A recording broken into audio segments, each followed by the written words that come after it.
请问打不过敌人怎么办？逃跑、投降，要么就是被俘虏，就这仨选择。那我可不可以只带着自己的家眷和财货逃跑，完了把皇帝留下吸引火力，最后任由他被胡人俘虏呢？你可真是个小机灵鬼。不过大伙儿先不要着急发笑，实际上这就是东海王司马越最后的选择，把皇帝扔在前线，任由胡人进攻，自己呢则带着数十万的官员、将士、家眷往老家逃跑。很有帝王风范的刘渊先生在上一集已经被下了病危通知书，天下有变的紧急时刻，所有匈奴汉的高级干部和将领全部火速赶往并州首都，参与权力交接。不过在病危之前，趁着脑袋瓜还清醒，刘渊就已经着手进行了人事调整，例如任命刘欢乐为太傅，刘聪为大司徒，刘元年为大司空，刘阳为大司马。这样一来，文官系统、司法系统、财政系统和军队都由宗室所掌控，能够确保江山都在老刘家手里。与此同时呢，刘渊正式册封了皇后和太子，刘和被明确认定为接班人。等到刘渊真的病重的时候，大家反而没有那么恐慌了。按照之前的会议精神，刘渊去世前确定了几个重要顾命大臣，也还是上面几个人，只不过把位置稍微换了换。例如刘欢乐从太傅调任太宰，刘元年从大司空调任太保。当然我们接下来的主人公刘聪的位置也挪了挪，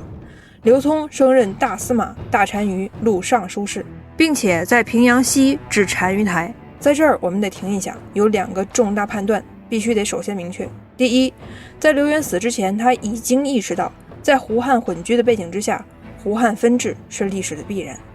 匈奴作为一个胡人政权，它的统治基础天然地分成了两部分，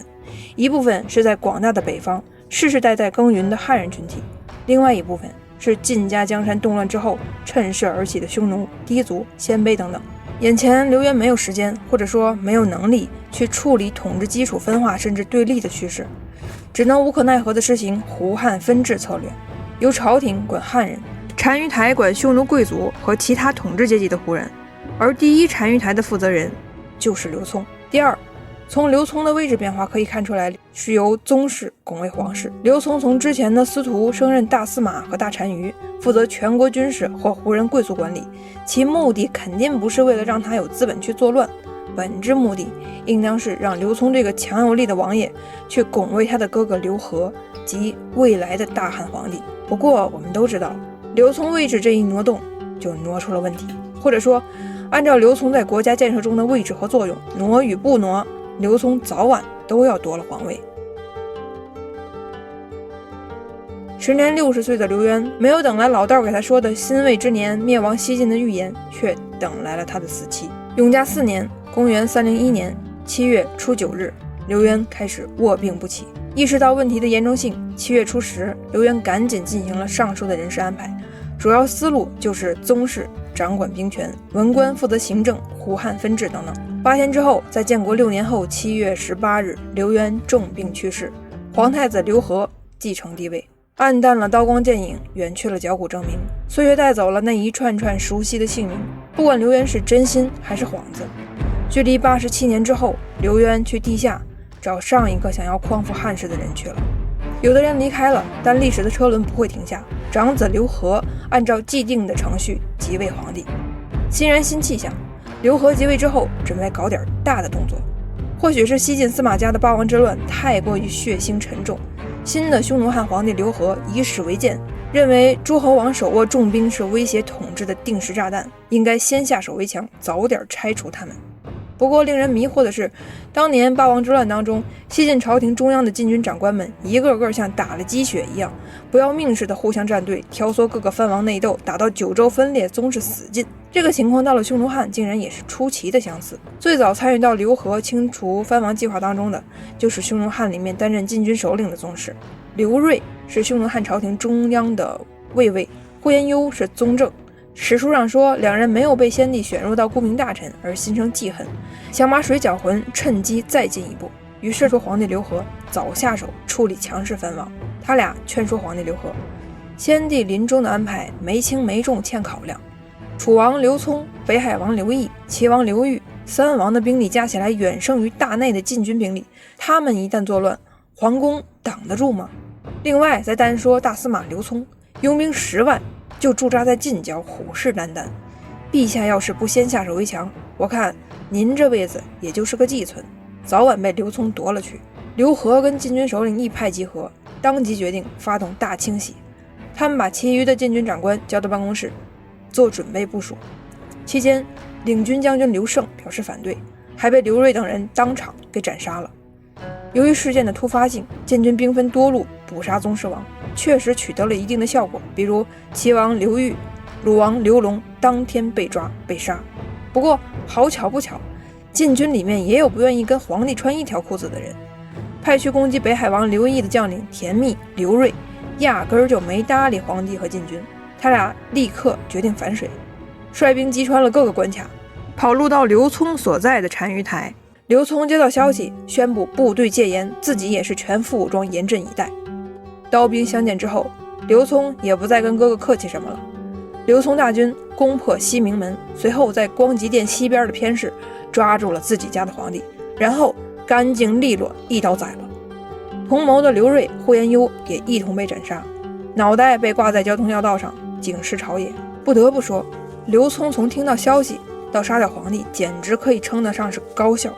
比起司马家没完没了的厮杀，专业度确实是高。不过接下来有一个不大不小的问题摆在了刘聪面前。皇帝造反已经伏诛了，接下来谁当皇帝呢？虽然匈奴汉的文武大臣是第一次在本朝经历政变这件事儿，但是这么多年以来，晋朝司马家反反复复的夺权和内斗，大家是身经百战，见得多了，花样比你们匈奴汉不知道多到哪里去了。那接下来该做什么不是很明显吗？于是群臣当即表示要跟大司马刘聪，是皇帝刘聪站在同一战线，同反对势力伪皇帝刘和划清界限。刘聪则为难地表示，我只是朝廷的一名普通军事干部，资格不够。再说了，单皇后还有子嗣在，北海王刘毅的名分比我正，大家还是举荐他吧。我也实在不是谦虚，还是另请高明吧。刘毅只是年少，并不傻，听到这话吓得魂飞魄散。你伏诛皇帝，你手握重兵，你在朝廷和部队经营了这么多年，我有命上位吗？于是刘毅痛哭流涕地给哥哥刘聪请辞，表示哥，我才14，啥也不懂，你才是真正的大皇帝。刘毅死活不接受推举，而刘聪呢也很坚持，死活不接受刘毅的让位。他俩互相不接受皇位这个过程僵持了很久，因为刘聪知道现在必须把戏做足了，必须让刘毅哭得满大街都能听见，不然别人就会质疑他上位的合法性，就会在未来埋下动乱的种子。等到满朝文武和刘毅哭的确实差不多了，刘聪才勉为其难的接受了皇位，并且明确表示这个位置是弟弟刘毅的，他是皇后的嫡子，我只不过是在他年幼的时候暂时代替管理一下工作，等刘毅长大了，我就把江山还给他。看到这儿，已经下线45年的司马昭不由得竖起来大拇哥，好小子，学我当年那一套是吧？随后刘聪即皇帝位大赦境内，改元光兴，并且做戏就要做全套，姿态要摆就摆足。他给弟弟刘毅安排了重要职位，领大单于、大司徒，此外还封刘毅为皇太帝，寓意着刘毅是未来的接班人。皇太帝这一名号一出来，已经下线了4、5年的司马颖也不由得竖起大拇哥，好小子，我司马家的特产皇太帝也被你这个浓眉大眼的家伙学去了。9月，刘渊下葬，匈奴汉朝廷的动荡逐渐尘埃落定。随后刘聪继先帝的遗志，继续凝心聚力，把主要精力都放在了围攻洛阳上。现在我们要把目光再看向中原大地了，看一看西晋统治者们在干什么。从刘渊病笃到刘聪上位，只用了2个月时间，留给西晋的机会窗口并不长。10月，刘聪第3次进攻洛阳，匈奴汉再次集结了几乎所有力量，刘粲、刘耀、王弥率领精锐4万进攻洛阳，在河北地区驻扎的石勒率领精骑兵2万前来参战，会师于山西晋城，居高临下，随时准备进攻。或许这次洛阳依旧不好打，石勒没有选择死磕洛阳，而是像之前一样继续困洛弱洛。他从城高关出，随即在中原地区扫荡劫掠。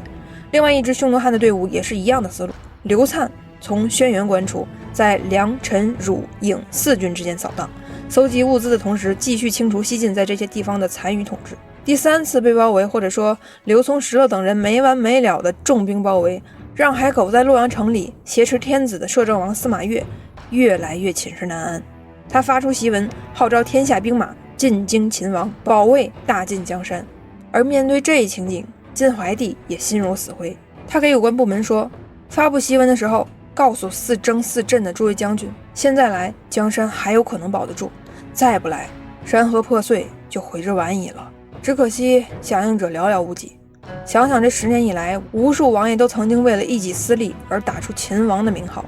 如今真的等到了江山风雨飘摇的时刻，当这个八王之乱的胜利者再次发出檄文的时候，那些英勇的将士、忠诚的队伍、刚正的孤臣，早就在他们尔虞我诈之下死光死尽了。另外一边，石勒老先生也是一点也没闲着。如果说名义上灭亡西晋的是匈奴汉，那么实际上灭亡西晋出力最大的就是石勒。石勒的动作越来越大，从成高关出来之后，石勒过黄河进逼南阳，王儒、侯托、严仪是盘踞在这儿的流民军统帅。不过他们几个人比起身经百战的石勒还是差了许多。经过一番战斗和博弈，最终结果是他们的部队被石勒全部兼并了。石勒行军打到襄阳，直逼长江沿线，地盘被石勒打下来大江西侧的30多个壁垒。不过转过年来一开春，石勒就遭遇了重大失败。虽然西晋在北方基本上快完蛋了，但是已经暂时在江东站稳脚跟的琅琊王司马睿和王敦、王导兄弟，为了确保江南稳定，选择先发制人，首先攻击了石勒。石勒的部队粮草不济，再加上遭遇瘟疫，死伤大半。石勒再次回想张斌劝他赶紧回冀州大本营，不要在南边逗留的警告，顿时感觉长江边上不好惹，于是烧毁粮食辎重，返回北方。而就在这时候，压垮西晋的最后一根稻草掉了下来，太傅司马越死了。